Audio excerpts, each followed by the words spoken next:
Today, I'm joined by Scott Papek. Scott works as a mindset and leadership coach for athletes from middle school through college. He trains athletes to overcome the mental blocks that create hesitation, overthinking, and a loss of confidence when it matters most. Before entering sports, Scott spent 20 years in the music industry with elite performers under pressure.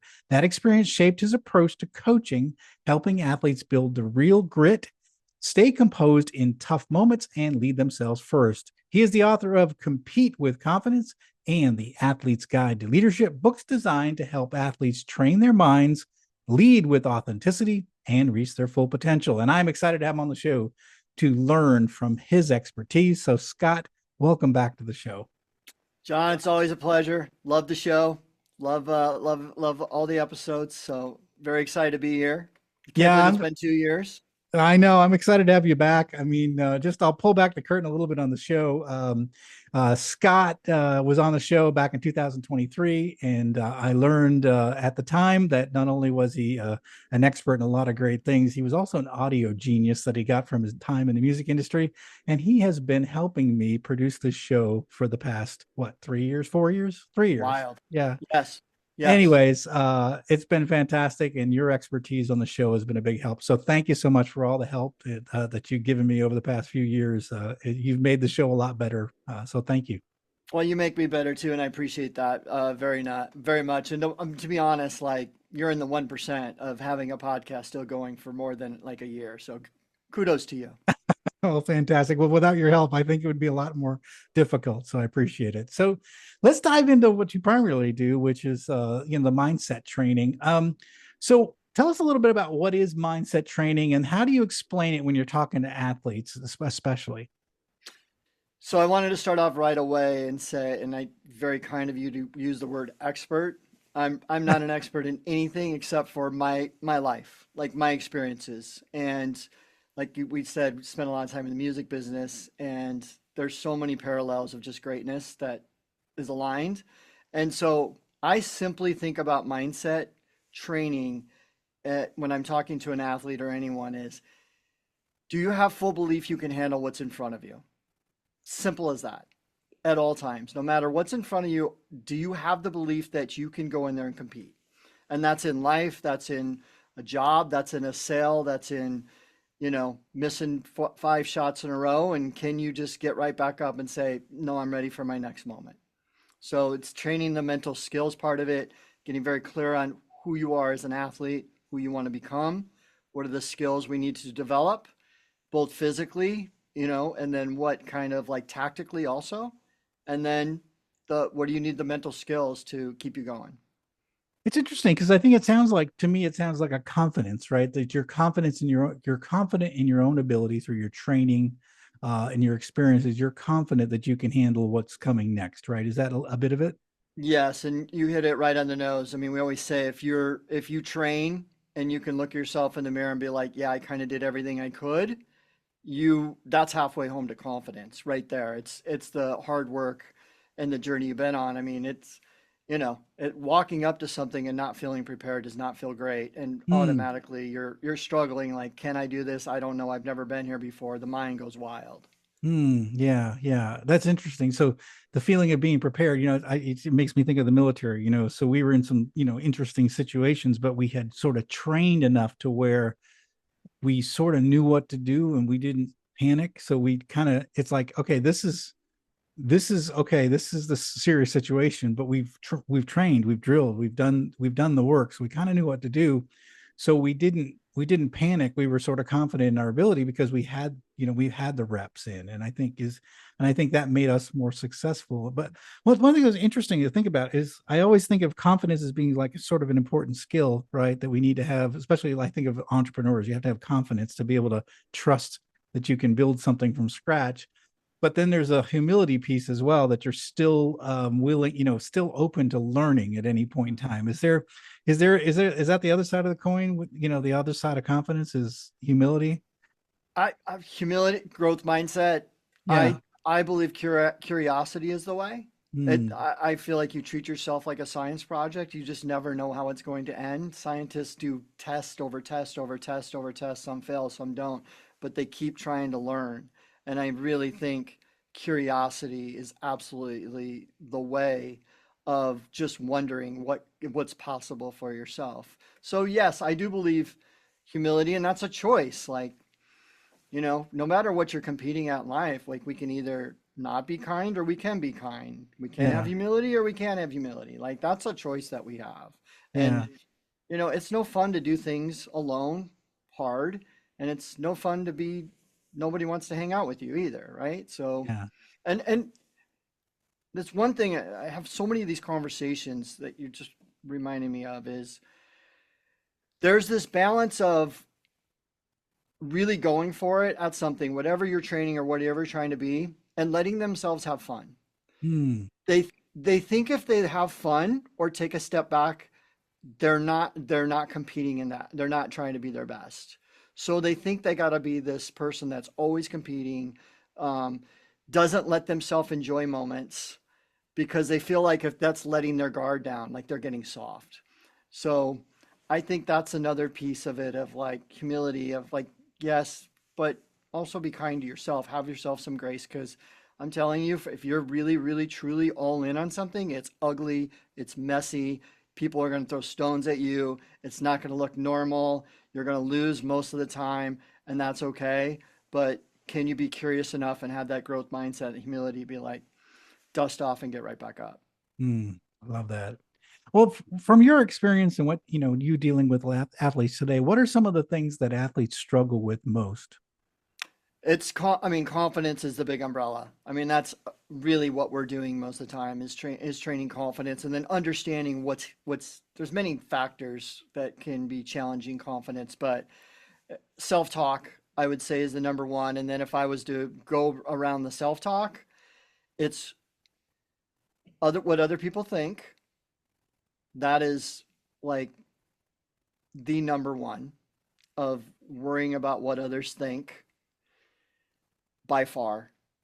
And then outcome based, worried about getting the outcome. I think that takes a hit in there also because we can't control any of that. So we get a little distracted.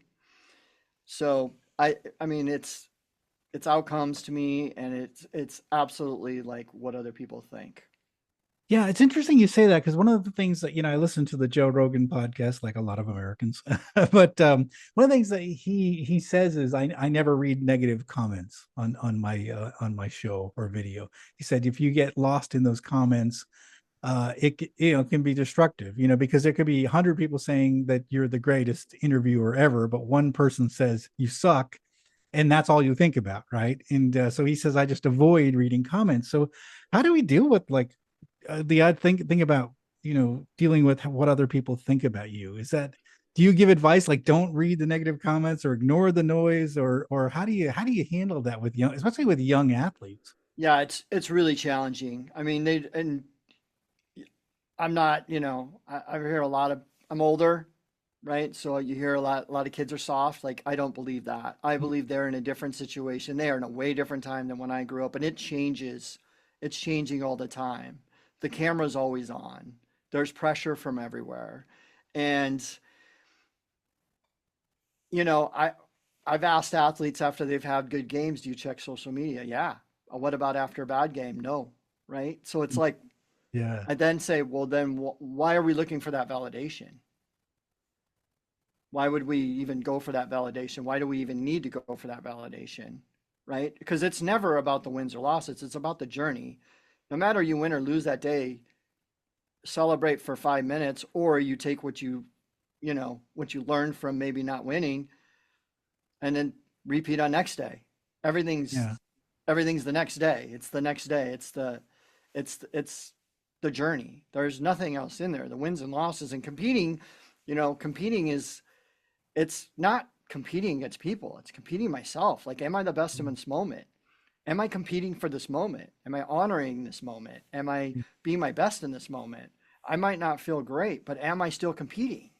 Right? Yeah. That's to me, that's why I look at competing. So I'm older. It's easy for me to be like, I don't care what other people think, but it's a choice to look at your phone. It's a choice to look after you lose. It's a choice whether you do after you win.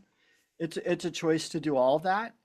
I try to get them to focus in on their values. What are the values? Get very clear on who they are and who they want to be. What are the values that support that? And then how are you going to arrange your day to support that? And then that's where you should be dumping all your energy. And if you can stay to that, because you're going to have good and bad days, if you can just be really dialed in and focus on that, and if your big dream is to go get a college scholarship somewhere, like how is looking at the social media, how does that take away from your energy? Does it help or hurt? So I Oh, give them this big North Pole. Like, does that help or hurt? yeah, Because I have them tell me what it is. Okay, yeah, give me your big dream. I know I don't like outcome based, but just tell me your big one. Then we work backwards, outcome goals all the way. And then it's like, I mean, sometimes athlete call me, uh, I'll let them have their pity party for like 10 minutes. I'm like, okay, great, good.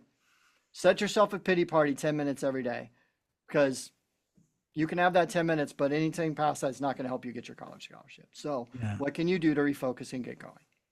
yeah. It's interesting. You mentioned outcome based. I think that's a problem too, even in business. Like I think sometimes, as an entrepreneur, right, I've had many losses, things that just didn't work out, right? Products that lost money, ideas that just never came to fruition. I mean, I can name dozens, right? Uh, and then it's easy to get down because you lost, right? And the same thing in like a game, you might have lost, but then I also think then I get to thinking about it, it's like, did I do everything I could in the moment to win? Is was that my top performance? Was and a lot of times I say, yeah, I did everything right. The market forces were such that, or the competition had advantage over me I didn't anticipate, but I gave it my all. And I say sometimes I think it's not so much the outcome, but did you are you proud of what you put into that effort, right? And is that something that you talk with the athletes about? Yeah, so the athletes that are, I was just talking to my partner, Dr. Whitman at Max Out Mindset, we just had this conversation of that is a fear of people that are competing in college and in the Olympics and the pros is they are afraid, like, what if I do everything and we don't win it, right? Yeah, So that is definitely something that sits with them.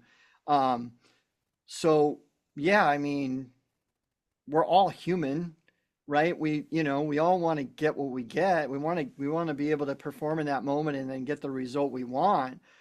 But I think you hit it on the nose. No matter what happens, like if you don't get it or you do, um, did you still wake up the next day? I mean, could be always a lot worse, right? You didn't get what you got, but does it hit your confidence? Yeah, but aren't you proud? I mean, you can look in the mirror and say, "I did do everything," because when you have regret, that's not a good feeling, and yeah, yeah, that's that's not a it. great feeling at Yeah. all. Yeah, I would say if I lost in business and it's because I didn't put my full effort in, like that's regret. That's the feeling like, oh, it's my fault. Like that. But if I've done everything that I can right and it just didn't win, I still feel like, okay, what can I learn from it? Why didn't I win? And how can I get better next time? But I feel like I did everything I could, and I think that's a better feeling than I didn't do everything I could, right? And Yeah, there's no yeah, like, I don't have like a secret answer to it, right? But I yeah, mean, yeah, I've fall off a mountain every day screwing something up. You just do, and it's like, okay, well, all right, what did I learn? That one stung. That one I fell off a big mountain there. That's not great. What did I learn from that? And I just don't. I always, on the other side of adversity is always joy and learning. I just mm, think it's yeah, like, yeah, because you're like, man, that was hard, and doing hard things and failing is preparing you for other hard things. But it's the journey, and at the same time, like I said, and I like I did wake up today. I was able to drink some coffee. That's kind of my reset because not everybody gets that every day. yeah, yeah. That's right. That's interesting. I wonder if age. I'm 58. I wonder if age gives you that perspective too. Like, all right, it's Yeah, like my I'm 12 year still. old's not going to get that.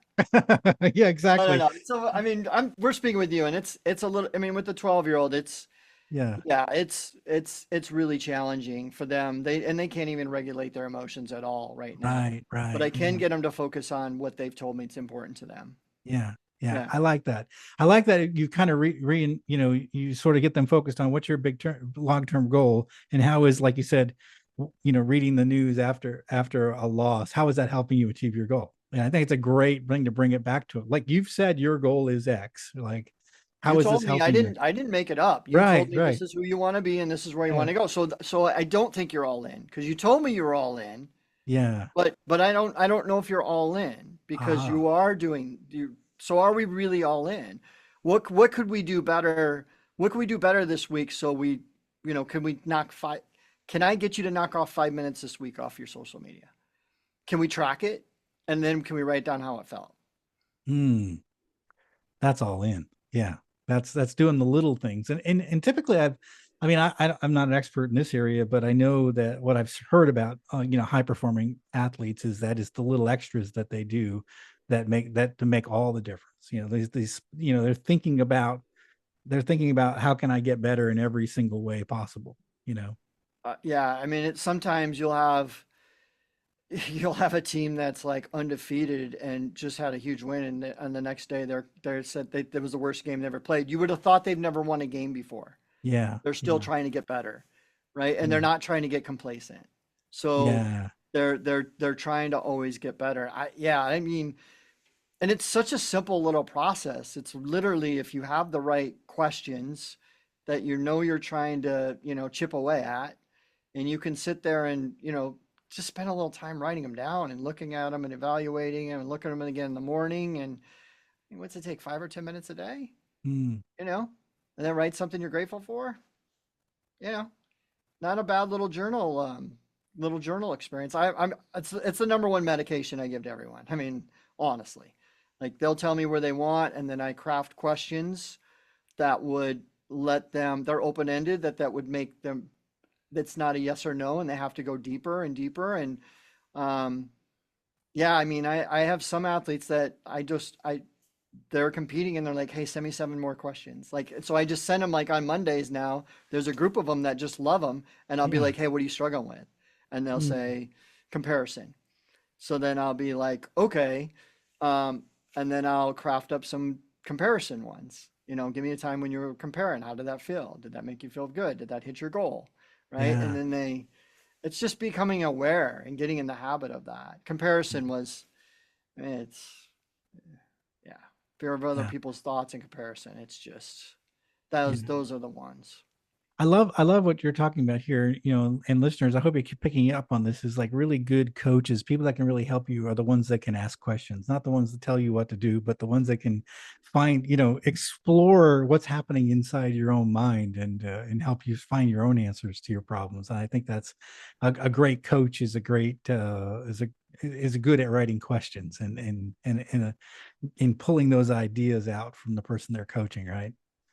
It is probably like the biggest thing that I learned on my journey because I wanted to fix everybody's problems right away. Yeah. But then there's no motivation when I'm just another educator or teacher saying, hey, do this or do this. Kids don't want that. Like they want to Mm. feel somebody's got their back and they want to feel heard. And it's just about sitting with them, asking them the questions, and just going a little bit. Tell me more. Like, how did that make you feel? Oh, and then how did that make you feel? Right? I have a lot of kids that tell me, beliefs. Boy, these kids' belief systems are way off. And, someone will tell me something, and I'll be like, how do you know that's true? And they'll go, well, this, and I go, how do you know that's true? Mm. And then are you 100% that's true? Well, if someone told me this 3 years ago, a coach told me that, I go, how do you know that coach is an expert at that? Oh, I love that. So we get to the point where finally they're like, it's not true. Or they get so frustrated because you're taking them down this place where there's no proof. Yeah. That you need evidence like, I want honest evidence. You need to prove it to me that for 100% fact that you're not good. Yeah. Oh, I love that. I love that. Yeah, especially because what you're doing is they've got some idea locked in their mind, a belief system, and you're challenging that belief system. And when you dig in deep enough, you find out it was some coach 3 years ago that was not giving them good advice or what It's have like you. Joe Rogan, it's holding on to the loss or It's holding holding on. on to the thing. Yeah. It's holding on to the one bad comment that you heard. Some Yeah. of it happened at 5 years old. these Yeah. belief systems, and then they keep getting, and then your brain looks for evidence to prove it wrong. Yep, I'm not good under pressure. Look, coach doesn't have me in there. So your brain is trying to protect you. So you all of a sudden you just don't do it anymore. And you're Right. just not a person under pressure, and nor do you even want the ball in the last minute. Oh yeah. Yeah. Oh, I love that. I love that. Just breaking down those perception or those belief systems. I love that's such an important thing because we do get stuck in our mind often, and it does affect our performance on the field, in business, and in Oh sports, right? yeah, Yeah. we tell Yeah. ourselves some wild things. I Yeah. always Yeah. say, how would you feel driving down the highway with traffic everywhere and your thoughts are on a billboard? And they're like, oh, I would not want anybody to see that. Oh yeah. Yeah. Yeah. Yeah. Yeah. You Well, know? great. I wouldn't want that No, in my day for no, sure. no, we're our hardest critics. Yeah. Yeah. We just it's hard when you make mistakes and like especially when you're going for it, man, and you're on big stages, you know, and it's just that's that pressure. There's a lot of pressure too with these kids too. That's the other thing. The pressure. There's putting so Yeah. much pressure on them. Like I said, the cameras are on them all the time now. They feel. Yeah, yeah. Well, I've thought about this often. That like Elvis was like the first superstar ever, and he was the first person that everyone knew his name, and everyone, everywhere he went, he was immediate. And so he was the first person to be this person, and it was very destructive, right, to him. Yes. And I think about that, and now we have so many, millions of people that are in this spotlight today than we did, just 30, 40 years ago, right? And Yeah. so because of social media, because of the internet, people are, out, like their whole lives are online, and their whole lives are, being scrutinized, and that's tough for people, Yeah. you know. I mean, you even said about like what advice kind of in that realm of like, would you give someone a little bit older? I think someone in business or someone a little older that you had asked me, and it's like, it's, it's so, we all do it. I mean, everybody, we're always on this thing of like, I got to edit here. I lost my train of thought. I know the editor. I'm going to edit this out. Um, I can just cut out what I did, what I was going into. I don't know, but it was a great thought. Pick it back up. I'm sorry. Yeah. No, you can go into the next question. I'll end it where I was. Okay, sounds good. um Now, what about team leaders? What are some of the challenges for those that are in leadership roles in their team? If I'm going to ask you to take a guess, what do you think for let's say a young high school athlete? What do you think their number one challenge is as a leader? I would try to say probably trying to set the right example, right? Yeah, communication's number one Okay. because Okay. they all communicate on phones. Oh, You could right. be sitting in a car and have two kids communicating on texting. That's just how they communicate now. So, communication, it's hard for them to find their voice. And then number two is holding people accountable, right? Hmm. But that's where I think that is the coach's job or the leader's job to set the standards, that there's so much clarity, that the team leaders have a vision or bought into that so that they can then hold others accountable to be able to live that. But it is very hard for the communication part. And when I say communication, that's even controlling your body language when things aren't going your way or when you're frustrated Yeah. with somebody, which is most of it. And then the other part is, yeah, is like holding people like this is a standard and not wanting their friends to get mad at them. Yeah. Well, it's interesting because in a team leadership position, a lot of times the players vote for who's the team captain and things like that. And so sometimes I would imagine sometimes it's the best player that gets to be the team captain, not necessarily the best leader, right? And Oh my so, gosh, did you just hit it on the nose? The best players rarely the yeah, best leader. I mean, right. I could give you a great example. I went into a team. They were in chaos mid-season. I like to front load everything and get in front. I'd never worked with them, and they're a good team, and there were chaos going in. I came in, and it's like the two team leaders are like, they're not really saying much. And finally, one team leader like said something to the coach, like, "I didn't like it when you did this in the game. You embarrassed me."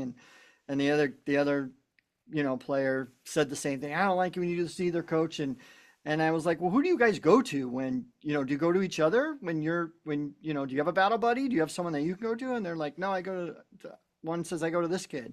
And then the other guy is like, who do you go to? And they go, I go to this kid. The kid didn't even start. I go, did you know that you're the lead? Did you know that everybody goes, oh, I go, who else comes to you? And like half the team wrote, and I was like, there's your leader, right? Make him like, that's the kid everybody's going to. Like, start going through him, right? And then they ended up starting and ended up, doing very well for that. But you're exactly right. It's rarely, and coaches pick leaders, and I don't know if I agree with that all the time. Yeah. I Yeah. don't. I think the kids should have some say in it. I know some teams make you fill out a business plan to be the leader. So Interesting. I've never heard yes, of that. Wow. yes. So that I want a business plan. You have to present it to your team. Interesting. That is wild. So basically your vision and how you would how their leadership could impact that vision or would support that vision. Very Yes. interesting. So Wow. so yes, and I mean, obviously, if no one wants to volunteer, where I'm like, well, here's the traits I see. Pick these four. Then they got to go do this work. Wow. That I love that. That's crazy though. I never knew that. I mean, I always A lot thought, of life skills in there, right? Like yeah, the yeah, kids need to exactly. learn how to do Yeah. a business plan. They knew how to stick up for themselves. They got to learn how to they got to put some time into that. Mm. Yeah, I love that. That's a great thing. It's it's interesting. Maybe business leaders who are listening in right now, and you've got some young aspiring leaders in your organization, and they want to go up. Maybe make them do a business plan. How can you, if I promote you into this leadership role, how can you help us achieve our goal as a company? That might be very interesting. Leaders, that's a great idea. Write that one down. I love that, Scott. That's a great one.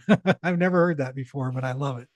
Well, I've been using it. A coach told me it, and I've been using it also. So I love that. Yeah, because thankful for it. I teach college kids, and right now they're doing a pitch competition. They're developing a business plan, and they're gonna have to pitch it to me. And I'm actually bringing in some other entrepreneurs. But I love the idea of pitching. Tell me your business plan for how you're gonna. Why should you lead us? Like, tell Yeah, me. yeah. Tell me You why and know. how you're gonna do it. I love that. I love that. And then you would learn something about them because you would have to get a little vulnerable in there. And I think once Yeah. you learn, I mean, obviously, when you learn something outside of sport, or you learn where somewhere, they went through adversity and overcame it. Like that's where connection begins. See you're Yeah. human, and then other people can be like, yeah, I've had that happen to me too. And it's just this whole, not just a fancy resume or a fancy business plan. Like I would design some of that business plan where you'd have to tell something, where you'd have to share something the team doesn't know about you. Yeah. Yeah. And why that makes you uniquely qualified to lead Yeah. them. Yep. Oh, I love that. I got a lot of ideas with that one. That's really neat. Um, well, I mean, really, so what do you hope athletes and anyone else listening to this conversation hope that they'll take away from your work? I hope that no matter who it is, no matter where you are in your life, is that you give yourself enough space to really challenge your belief system, because as we're older, our belief systems have been going a long time. Those highways are strong in our brains, and I think it all starts there. And then what do you have a growth mindset? Or are you willing to go out and fail and try new things and keep learning? And curiosity to me is everything. Like I think be curious, fail, learn from it, grow, go try something new, go paint something new, go try something new, because that's building your resilience also, whatever that may be. And then, like I said, be honest with yourself. Find somebody that's honest with you and say, hey, this is who I think I am. This is who I want to become. Right. And then if you can, it sounds realistic and you can do it, go get the skills you need. And, the most important part to me is the mental skills and the mindfulness to be able to keep yourself, steady, to be able to handle anything that comes your way, because it will get hard. I love that. That listeners, hope you gathered that. That is good advice for athletes. It's good advice for leaders. It's good advice for entrepreneurs. It's powerful advice, and I think it's very applicable for all of us. So, Scott, that's fantastic. I appreciate that. So, how can our listeners find out more about you, your books, the work you do? I would simply go to maxoutmindset.com, and that's the part. I'm a partner with Dr. Larry Widman, that's been on your podcast also, one of the best in the world, high performance psychiatrist, and I've been able to train under him and been with him for about 7 years. So he's really helped me on my journey. And then we have another coach, Coach Jess Connect. She's out on the West Coast, and she's man, she can connect with these high level female athletes. And we primarily work with female athletes. I didn't even talk about that. I mean, we're 95% per the female athletes, but along that also comes, another challenge they have is perfectionism. So perfectionism isn't real either out there for all you high achievers. It's not real, right? It's not a thing, So don't you give yourself some grace when you're going Yeah, for it. Doesn't mean you yeah, can't. Doesn't mean you're soft. It means you're still going to be trying to be real hard, do your thing. But you can sit and look in the mirror and smile at yourself once in a while. It's not going to kill you.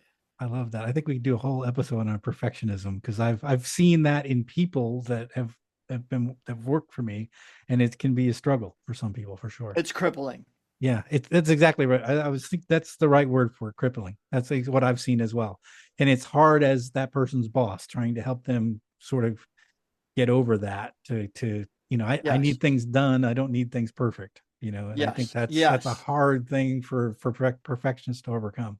They don't. They wouldn't even function to them. Like, and it's Yeah. hard for you to understand because you're in that way. Like, no, I just need it now. We can fix it. We can go. We can fix. But for them, that their brain doesn't work that It way. doesn't work that way. And Yeah. you're like, how do you not just give me the finished product? So that's usually the disconnect of like, just because you don't even think that way, Yeah. right? I'm not saying you're disconnected with them, but I mean, there's a lot of times like you really think that, like that isn't even halfway true. But you have to get in the mud with them and be graceful and Yeah. help them Yeah. through that. But Mm. perfection. I mean, I got two in my house. They drive themselves crazy, and I feel so. Yes. Well, that's a subject for a future conversation, Scott. But I love that, and I love it's such an interesting subject for sure. Because I've experienced it with people who work for me as well. But Scott, so we're going to put links to all of Scott's resources in the show notes. So I highly encourage you to reach out to Scott if you got some questions. And again, the books that he's that recently just put out, which is Compete with Confidence and The Athlete's Guide to Leadership, are out there. We'll put links to those as well. And again, if you're either an athlete or you're struggling with the idea of confidence, these are good books, good resources for you to read, understand, and get that mindset right if you're going to be successful. So I love the idea, Scott, that you presented, the idea of like, think about your goal and are the things that you're doing right now helping you achieve that goal? And entrepreneurs, leaders, you should be asking yourself those questions, because that's a really good question to ask. So I thought that was really good advice. I appreciate it. And then, just one last thing is being a parent. Like if you have young athletes, like my kids aren't listening to a word I say. They're just not, right? Yes. But so it's okay. Don't give yourself some grace if you're like, this kid just doesn't listen to me, or I know there's more in him. Like we all struggle with that, right? Yeah. But the Compete for Confidence was really written for a 12-year-old. Like I have 12-year-old twins. Like I wanted them to be able to read this and then take the steps. It's a workbook too. There's like journal questions after everything. So that I'm just saying, like, as a parent, I don't have it figured out either. Yeah, right, right. Well, my children are older and I still haven't got it figured out either. So, but so far they're doing okay in life. So I think I'm doing okay as a parent. So that's about the Winning. best I can ask for, right? So, Yeah. well, Scott, this has been fantastic. And again, thanks for being a friend of the show. Thanks for all the work you do for Deep Leadership. And if it wasn't for you, we would be sounding like we did in the first few episodes, which was pretty rough. So we sound good because of you, and your ideas are sound. You give us great advice every time you're on the show. So I appreciate you coming on the show and sharing your expertise. You win the human of the day for saying such nice things. Thank you. Well, thanks again. I appreciate it. Well, that's it for today. Thank you for listening to Deep Leadership. If you like this podcast, please subscribe and share so we can continue to build a world with better bosses. Until next time, this is John Rennie saying take care and lead well.